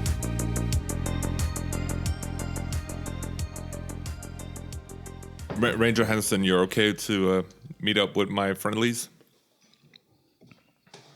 I don't know, man. That's the spirit. You know, I really should get home. It's been days and I haven't called my family. All right, all you gotta do is make sure that these two get the lightsabers. Lightsabers, dude. What are you talking about? I'm talking about the UV lights. Oh, you got UV strip. Yes. Have you ever held one of those things? They No. shatter by looking at them. Yeah, but that's why they're reinforced by a piece of sheet metal on top, and it looks like the sword from No More Heroes. No, it doesn't matter if it's on top or not. If you hit them with the bulb, it will instantly shatter. Yeah, well, I needed to get UVB lights. Look, the lights themselves are useful. Their qualities as melee weapons debatable, but yeah, less yeah. relevant. They're still lights. But they also look really cool, which is the important part. Sounds like a...